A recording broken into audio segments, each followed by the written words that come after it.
Hello, I want to welcome you to another study out in the barn. I'm Dennis Tucker, preacher for the Lilac Road Church of Christ in Litchfield, Kentucky. And this lesson is dealing with 2 Kings. We've been doing a study. I wasn't present last week. I did not have a lesson last week. That would have been lesson 10, and one of our men of the congregation taught that lesson, and I'm not going to repeat what they had taught.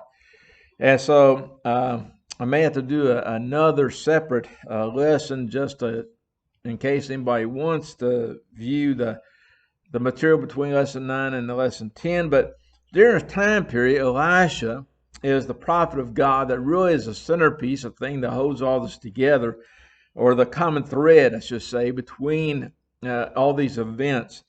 And Elijah, the prophet up there in northern Israel, those northern 10 tribes, and this is a time period, and we have mentioned before that all the kings of northern Israel were sinful, that they were bad kings, and the main two forms of religion in northern Israel, besides worship of Jehovah, which really was not being followed, was Baal worship or calf worship. Calf worship introduced by by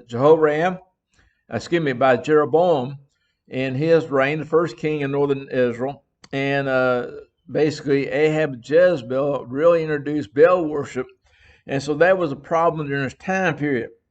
And Elijah, the prophet of God, and so when we start in 2 Kings 6th chapter, we're going to start verse 8 and go through the 8th chapter as material in this lesson. But you find that Syria is up north of Israel, and they are the threat at this time to northern Israel. And the king of Syria is making plans, and his plans basically is to try to ambush the king of Israel. Jehoram is the name of it in this time period. And basically, the man of God, Elisha, comes in verse 9 and it goes, sends to the king saying, beware that you not pass this place, for the Syrians are coming down there. In other words, you better stay away from here because there's an ambush set for you. And it goes on down verse 10. It says, thus he warned him, and he was watchful there, not just once or twice. In other words, this is something that happened a number of times. Is that despite the fact that the king of Israel was not a good king, that Elijah is proving his from God by warning him a number of times about Syria, trying to ambush him. Well, the king of Syria here looks around and starts saying basically, which one of us is for Israel? In other words, which one of us is tipping them off? Which one's a spy for Israel? And verse 12, one servant says to him, none, my lord, O king, but Elisha the prophet, who is in Israel, tells the king of Israel the words he speaks in your bedroom. And quite frankly, I don't know how this man knew this. When I was reading through this, I thought, well, how did he know this? Maybe God had revealed this to him. Again, opportunity to show God's power through Elisha, or maybe observation. Maybe he found us another way. We really don't know. The Bible doesn't tell us, but it's exactly right. Elijah is telling the king what to be careful of and what's going to happen. So the king of Syria realizes that he's got to stop this, and the way to do that is by somehow trapping Elijah, or killing him or doing something to him. And so down verse 13, he says, basically, go see where he is. They may sin and get him. And so he wants to go and, again, trap him, either to kill him or put him in prison, something. And it was told him, saying, surely he's in Dothan. Now, that's not Dothan, Alabama. That's Dothan in the northern part of Israel. That city he's in. And therefore, he, talking about the king of Syria, he, verse 14, sent horses and chariots and a great army there, and they came by night and surrounded the city. So he has Elisha inside the city of Dothan, and basically a trap set for him that he's not going to be able to escape there until that he's captured, is the idea.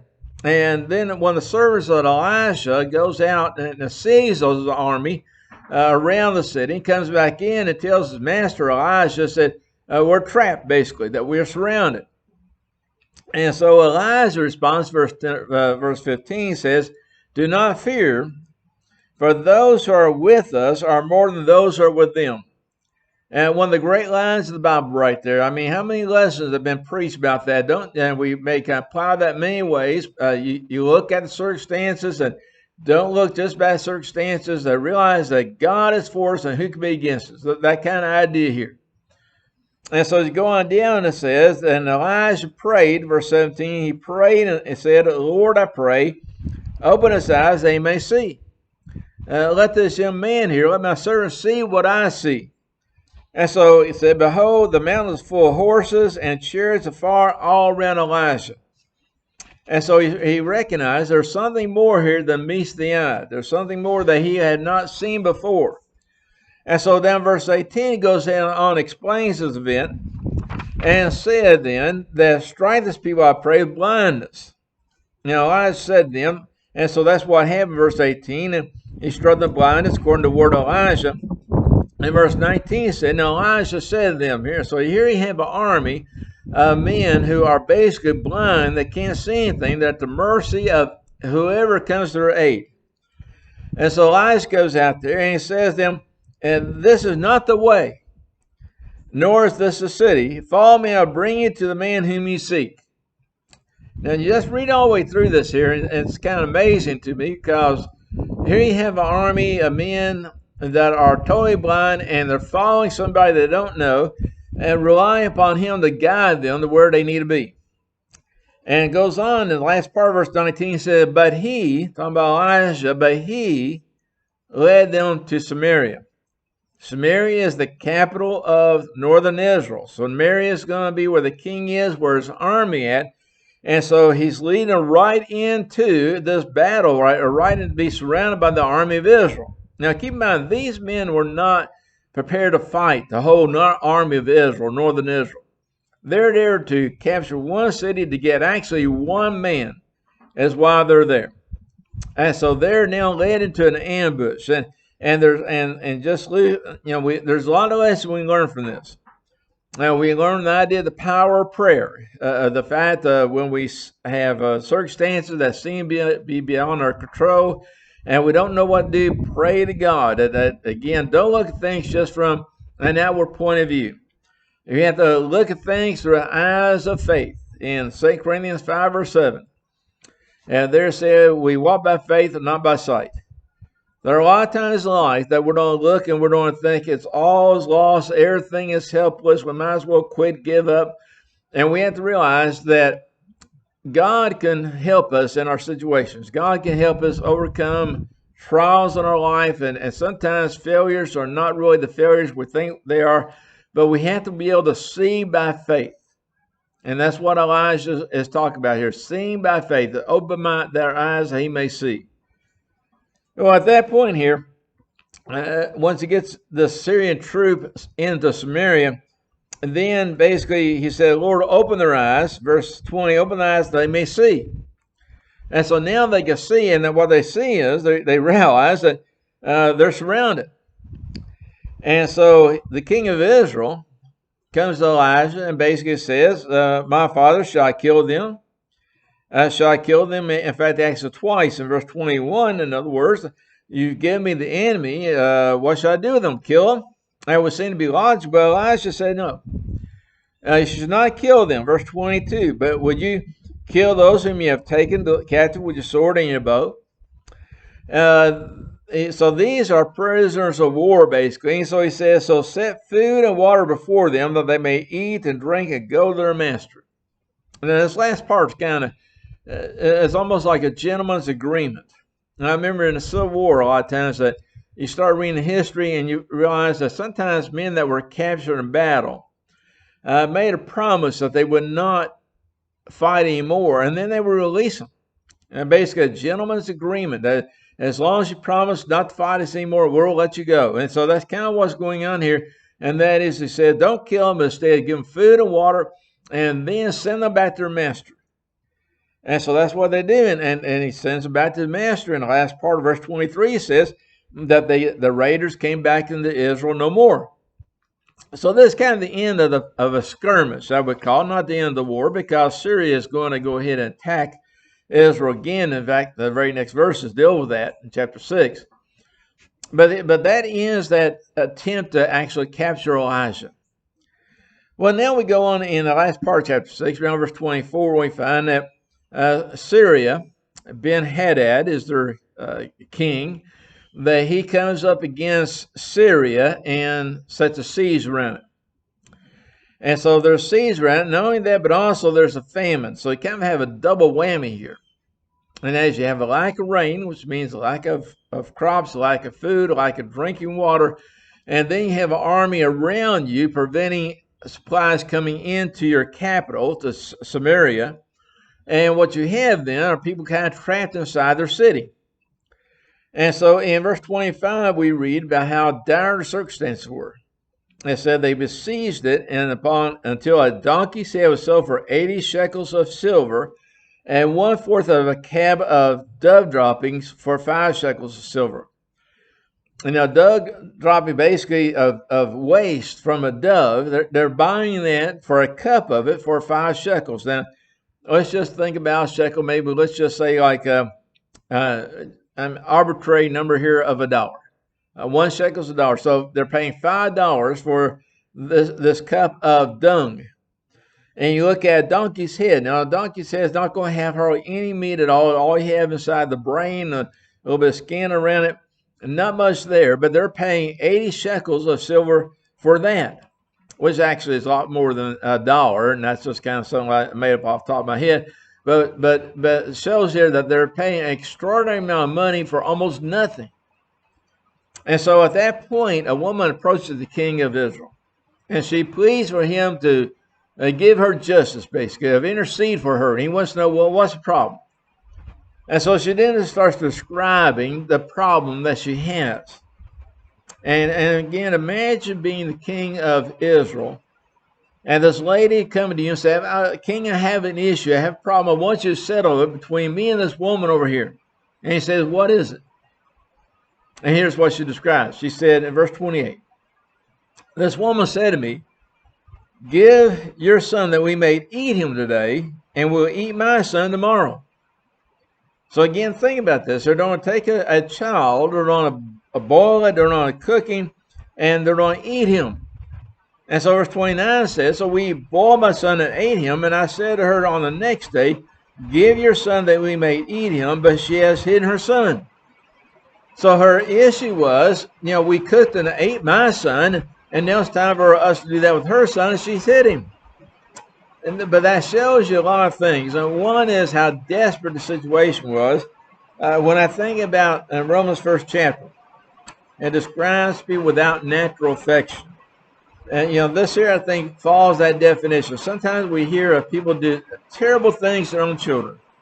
And you wonder, how can anybody do that? Well, they don't have any natural affection.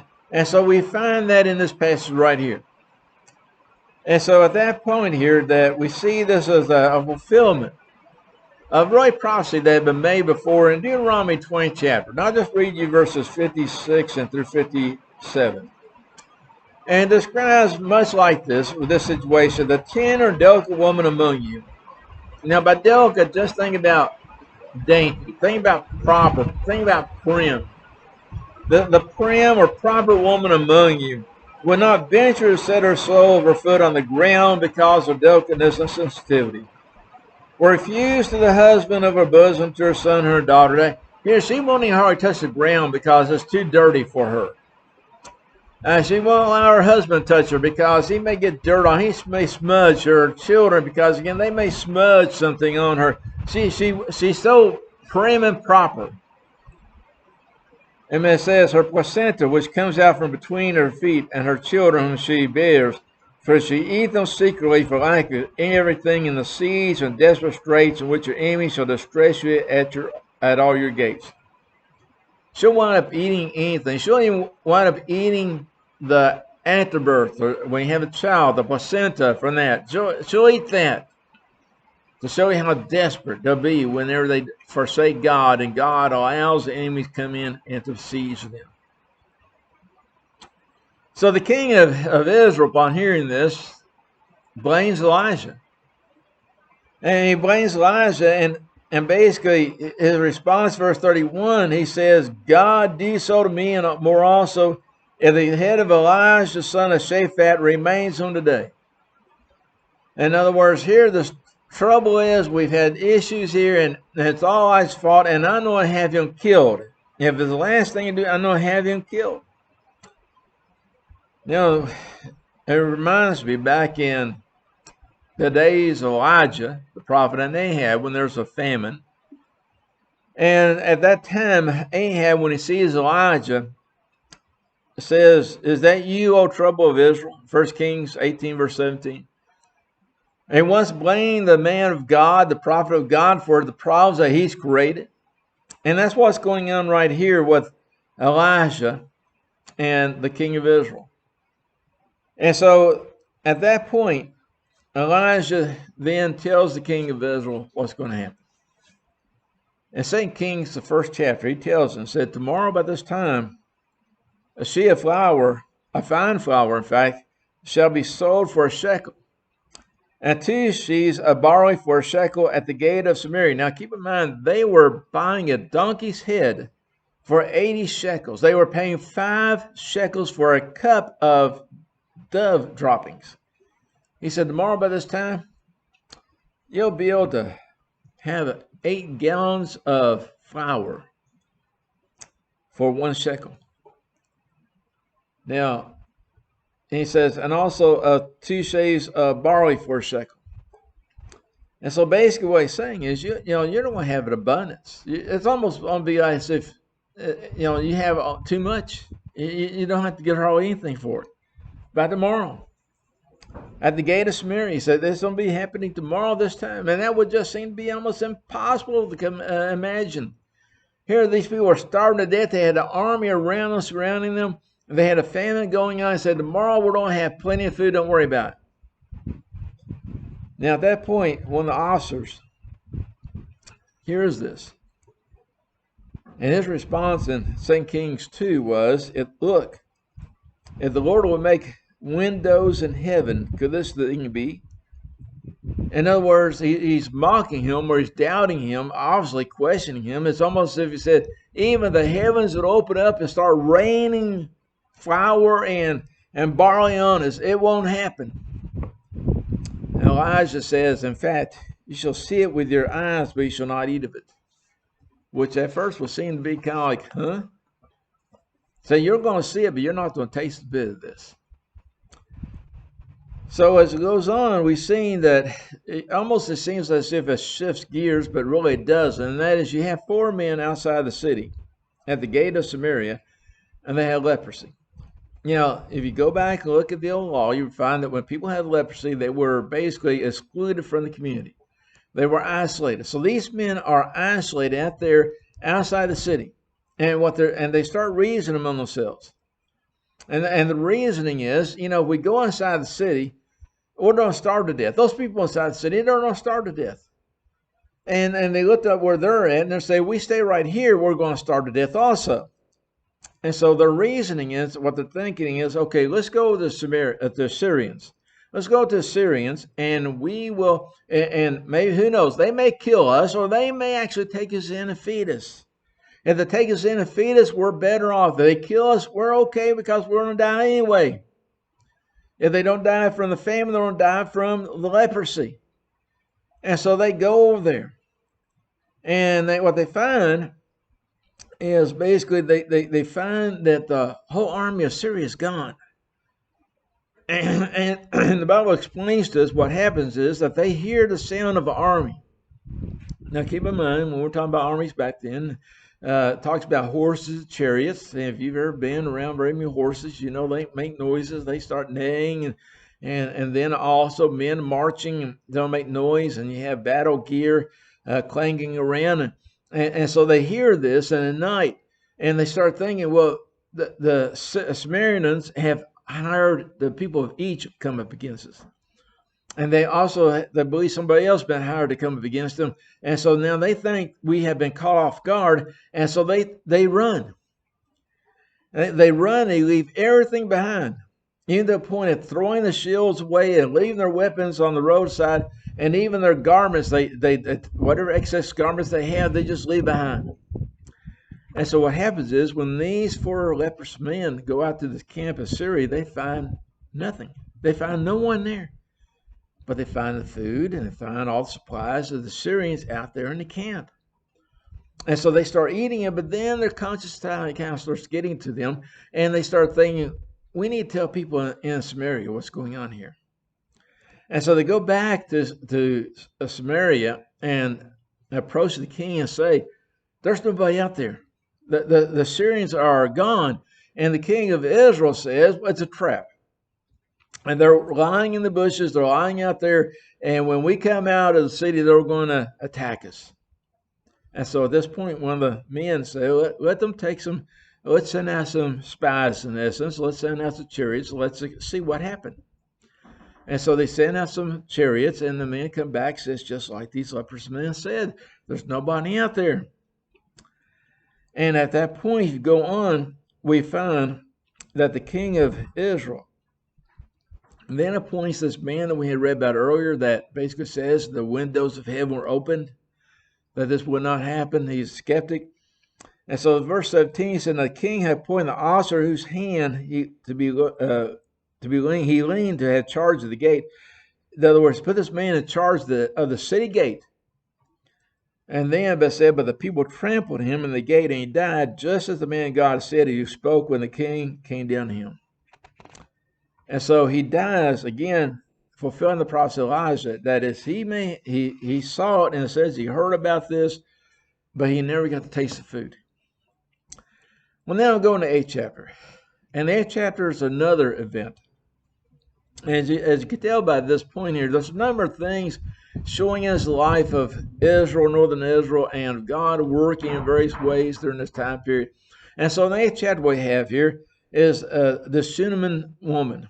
Now, we read about her earlier, about 2 Kings, the 4th chapter, I believe it is. And that is, she had a son who died, and Elijah brought back to life. And Elijah, in verse 1 here, so Elijah told her, said, for the Lord has called for a famine. And furthermore, he tells her, you go and, you just, wait just a second here.